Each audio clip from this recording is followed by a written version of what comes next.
ಅಂದ್ರೆ ನಮ್ಗೆ ಲಗೇಜ್ ಎಲ್ಲ ಹಾಕೋಬಹುದು ಇವಾಗ ಆರಾಮಾಗಿ ಲಗೇಜ್ ಆರಾಮ್ಸೆ ಕೊಡ್ತಲ್ಲ ಲಗೇಜ್.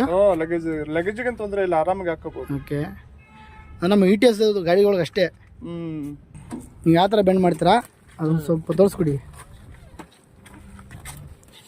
ಅಂದರೆ ನಮ್ಮ ಇ ಟಿ ಎಸ್ ಫ್ರೆಂಡ್ಸ್ಗಳಿಗೆ ಒಂದು ಒಳ್ಳೆ ಇದು ಆಗುತ್ತೆ ನೈಟ್ ಡ್ಯೂಟಿ ಮಾಡೋರಿಗೆ. ಅಂದರೆ ಈ ಸೀಟ್ ಬೆಂಡ್ ಮಾಡ್ಬೇಕು ಈ ಥರ.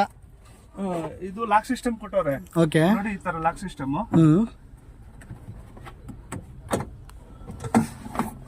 ನೋಡಿ ಇಷ್ಟು ಬೆಂಡ್ ಆಗುತ್ತೆ. ಮಾಡಿದ್ರೆ ಓಕೆ, ಅಲ್ಲಿ ಒಂಥರ ಬೆಂಡ್ ತರ ಆಗುತ್ತೆ. ಈ ಸೀಟನ್ನ ಇದ್ರ ಮೇಲೆ ಹಾಕೊಂಡ್ಬಿಡ್ತೀನಿ. ಓಕೆ, ಇದ್ರಲ್ಲೂ ಸ್ವಲ್ಪ ಸಣ್ಣ ಪುಟ್ಟ ಚೂಸ್ದಂಗೆ ಆಗುತ್ತೆ. ಓಕೆ, ಅದಕ್ಕೆ ಸೀಟ್ ತೋರಿಸ್ತೀನಿ. ತೋರಿಸಿ ಒಂದ್ಸಲ ನಿಮಗೆ. ನಾವು ಔಟ್ ಆಫ್ ಸ್ಟೇಷನ್ ಹೋದಾಗ ಓಕೆ, ನಮ್ಗೆ ಅಲ್ಲಿ ಕೊಡ್ತಿರ್ಲಿಲ್ಲ. ಗಾಡಿ ಎಲ್ಲ ಓಡಿಸ್ಬಿಟ್ಟು ಗಾಡಿಯಿಂದ ಬರೋದು. ಅದಕ್ಕೆ ಬಿಡೋದಷ್ಟೇ. 2 ನಿಮಿಷ ಕೆಲಸ. 2 ನಿಮಿಷ ಕೆಲಸ. ನೋಡಿ ಓಕೆ, ಗುಡ್ ಎದುರುಗಡೆ ಮಾಡ್ತಿದ್ದೀನಿ ಸರಿನಾ.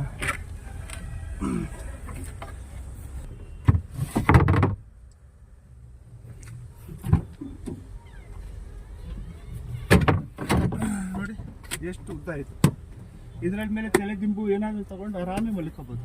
ಆರಾಮಾಗಿ ಮಲ್ಕೊಂಡ್ಬಿಟ್ಟು. ಓ, ಫುಲ್ ಒಂದು 7 ಅಡಿ ಇದೆ ಅಣ್ಣ ಇದು. 7 ಅಡಿ ಇದೆ. 7 ಅಡಿ ಅಲ್ವಾ? 7 ಅಡಿ ಇದೆ ಅದು. ಅಂದ್ರೆ ನೆಮ್ಮದಿಯಾಗಿ ಮಲ್ಕೋಬಹುದು. ನೆಮ್ಮದಿಯಾಗ ಮನೇಲಿ ಮಲ್ಕೊಂಡಾಗ ನೆಮ್ಮದಿಯಾಗಿ ಮಲ್ಕೋಬಹುದು. ಓ ನೋಡಿ ಕರೆಕ್ಟ್ ಆಗಿದೆಯಾ?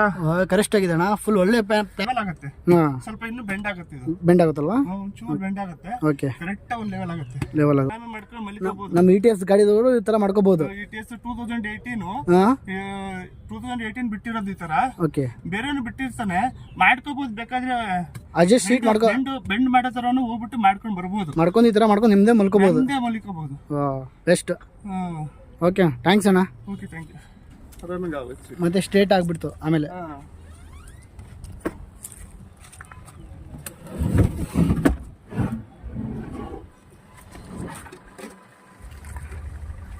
ಒಂದು 5 ನಿಮಿಷ ಕೆಲವ್ರಿಗೆ ಅವಶ್ಯಕತೆ ಇದ್ರೆ ಮಾತ್ರ ಯೂಸ್ ಮಾಡ್ಕೋಬಹುದು. ಓಕೆ, ಇಲ್ಲಾಂದ್ರೆ ಏನಾದ್ರು ಬಟ್ಟೆ ಗಿಟ್ಟೆ ಹಾಕೊಂಡು ಬೇಕಾದ್ರೆ ಯೂಸ್ ಮಾಡ್ಕೋಬಹುದು. ಅವಶ್ಯಕತೆ ಇದ್ರೆ ಇದನ್ನು ಮಾಡ್ಕೋಬಹುದು. ಇದು ಮಾಡ್ಕೋಬಹುದು. ಅಂದ್ರೆ ಆ ಕಡೆ ಓಕೆ, ಚುಸ್ದಂಗ ಆಗುತ್ತೆ. ನಮ್ಗೆ ನೆಂಜೆ ಬರಲ್ಲ ಅಂದ್ರೆ ಮಾಡ್ಕೋಬಹುದು. ಆಗುತ್ತೆ. ದೊಡ್ಡ ಸುಟ್ಕೇಸ್ ಇಡ್ತದೀನಿ ನಾನು. ಮೊದಲು ನೆಮ್ಮದಿ ದೊಡ್ಡ ಸುಟ್ಕೇಸ್ ಇಟ್ಕೋಬಹುದು. ದೊಡ್ಡ ಸುಟ್ಕೇಸ್ ಇಟ್ಕೋಬಹುದು. ಅಂದ್ರೆ ನೆಮ್ಮದಿಯಾಗಿ ಮಲ್ಕೋಬಹುದು. ಮಲ್ಕೋಬಹುದು. ಸುಟ್ಕೇಸು ಇಟ್ಕೋಬಹುದು. ಮತ್ತೆ ಈ ಬಾಡಿಗೂ ನಮ್ಗೆ ಏನು ಪ್ರಾಬ್ಲಮ್ ಆಗಲ್ಲ. ಸೇಫ್ಟಿನೂ ಇರುತ್ತೆ. ಅದ್ರ ಔಟ್ ಆಫ್ ಸ್ಟೇಷನ್ ತುಂಬಾ ಒಳ್ಳೆ ಉತ್ತಮ ಕೆಲಸ. ಈ ಮಳೆಯಲ್ಲಿ ಗಾಳಿಯಲ್ಲಿ ನಮ್ಗೆ ಡ್ಯೂಟಿನೇ ಕೊಡಲ್ಲ. ಅಂದ್ರೆ ಡ್ಯೂಟಿ ಅಲ್ಲ, ಇದಂತರದಲ್ಲಿ ಕೂತ್ಕೊಂಡು ಮಲಿಕೊಳಕ್ ಆಗಲ್ಲ. ಅಂದ್ರೆ ಎಷ್ಟು ಖರ್ಚು ಬಂತ ಮಾಡಕ್ಕೆ? ಇದು ಮಾಡಕ್ಕೆ ಎಷ್ಟು 1,000 ರೂಪಾಯಿ ಏನೋ ಆಯ್ತು ಅಷ್ಟೇ. 1,000 ರೂಪಾಯಿ ಕೆಲಸ ಆಗೋಯ್ತು. 1,000 ರೂಪಾಯಿ ಕೆಲಸ ಆಗೋಯ್ತು. ಅಂದ್ರೆ ಲೈಫ್ ಟೈಮ್ ವರ್ಕ್ ಮಾಡ್ಬೋದು. ಫರ್ನಿಚರ್ ಅಂಗಡಿಯಲ್ಲಿ ಇರ್ತಾರಲ್ಲ ಅಂತ ಅದ್ರಲ್ಲಿ ಅಲ್ಲಿ ಮಾಡಿರೋ ಜಾಗದಲ್ಲಿ ಹೋಗ್ಬಿಟ್ಟು ಅವರೇ ಅಳತೆ ಮಾಡ್ಕೊಂಡು ಅವರೇ ರೆಡಿ ಮಾಡ್ಕೊಡ್ತಾರೆ. ಅವರೇ ಮಾಡ್ಬೇಕಂತ ಹೇಳಿ ಅವರೇ ಅಳತೆ ಮಾಡ್ಕೊಡ್ತಾರೆ.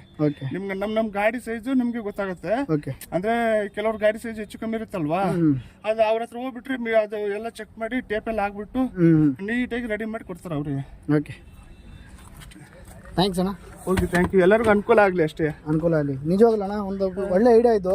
ಹೌದು, ತುಂಬ ಥ್ಯಾಂಕ್ಸ್ ಅಣ್ಣ ನೀವು ಹೇಳ್ಕೊಟ್ಟಿದ್ದಕ್ಕೆ. ಅಂದರೆ ಸ್ವಿಫ್ಟ್ದವ್ರು ಅನುಕೂಲ ಆಗುತ್ತಣ್ಣ ಇದು. ಇದು ಸ್ವಿಫ್ಟ್ದವ್ರಿಗೆ ಅಂದ್ರೆ ಸೀಟ್ ಇರುತ್ತಲ್ಲ ಹಿಂದ್ಗಡೆ, ಸೀಟ್ ಬೆಂಡ್ ಆಗೋ ರೀತಿಯಲ್ಲಿ ಇದ್ರೆ ಅನುಕೂಲ ಆಗುತ್ತೆ. ಯಾವುದೇ ಆಗಿರ್ಲಿ, ಯಾವುದೇ ಗಾಡಿ ಆಗಿರ್ಲಿ, ಸೀಟ್ ಬೆಂಡ್ ಆಗೋ ತರ ಎಲ್ಲ ಮಾಡ್ಕೋಬಹುದು.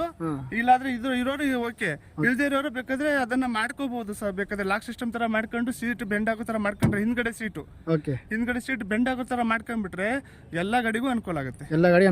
ಸಡನ್ ಗಾಡಿಗಳು ಎಲ್ಲಾ ಗಾಡಿಗೂ ಅನುಕೂಲ ಆಗುತ್ತೆ. Out of station best. ಒಳ್ಳೆ ಔಟ್ ಆಫ್ ಸ್ಟೇಷನ್ ಮಾತ್ರ ಸೂಪರ್. ಯಾಕಂದ್ರೆ ಮಳೆಯಲ್ಲಿ ಚಳಿಯಲ್ಲಿ ನಾವು ಬರೀ ಕೂತ್ಕೊಂಡು ನಿದ್ದೆ ಮಾಡಕ್ಕಾಗಲ್ಲ. ನಿದ್ದೆನೂ ಆಗಲ್ಲ. ಅದು ನಾವು ಮಲಿಕೊಂಡ್ರೇನೆ ನಮ್ಗೆ ನಿದ್ದೆ ಕಂಪ್ಲೀಟ್ ಆಗೋದು. ನಾವು ಕೂತ್ಕೊಂಡು ಎಷ್ಟೇ ನಿದ್ದೆ ಮಾಡಿದ್ರು ಅದು ನಿದ್ದೆ ಆಗೋದೇ ಇಲ್ಲ. ಅದು ಏನು ಸ್ವಲ್ಪ ಹೊತ್ತು ನಿದ್ದೆ ಮಾಡ್ಬೋದು, ಆಮೇಲೆ ಮತ್ತೆ ಮೈಕೈ ನೋವು, ಕಾಲು ನೋವು ಹಿಂಗೆಲ್ಲ ಆಗಿರುತ್ತೆ. ಈ ತರ ಆದ್ರೆ ಬೆಸ್ಟ್. ಬೆಳಿಗ್ಗೆ ಫ್ರೆಶ್ ಆಗಿ ಎದ್ದೊಳ್ಬಹುದು. ಹೋಗಿ ಔಟ್ ಆಫ್ ಸ್ಟೇಷನ್ ಹೋಗಿ ಗಾಡಿ ಹಾಕ್ಬಿಟ್ಟು ರಾತ್ರಿ 10 ಗಂಟೆಗೆ 11 ಗಂಟೆ ಮಲ್ಕೊಂಡ್ಬಿಟ್ರೆ ಬೆಳಿಗ್ಗೆ 5-6 ಗಂಟೆಯಲ್ಲಿ ಮೈಯೆಲ್ಲ ಹಗುರಾಗ್ಬಿಡುತ್ತೆ. ಒಂಥರ ಹೂ ಇದ್ದಂಗಿರುತ್ತೆ ಮೈಯೆಲ್ಲ. ಒಳ್ಳೆ ಉತ್ತಮ ಬೆಸ್ಟ್. ಕಮ್ ಬಜೆಟ್ ಅಲ್ಲಿ 1,000 ರೆಡಿ ಆಗ್ಬಿಡುತ್ತೆ. 1,000 ರೂಪಾಯಿ ಹೆಚ್ಚು ಕಮ್ಮಿ ಮಾಡ್ಕೊಡ್ತಾರೆ. ನಮ್ಗೆ 1,000 ರೂಪಾಯಿ ಮಾಡಿಕೊಟ್ಟಾರೆ 100-200 ರೂಪಾಯಿ ಹೆಚ್ಚು ಕಮ್ಮಿ ಮಾಡ್ಬೋದು ಏನೋ ಗೊತ್ತಿಲ್ಲ. ಅದೇನಿಲ್ಲ. ಥ್ಯಾಂಕ್ಸ್ ಅಣ್ಣ.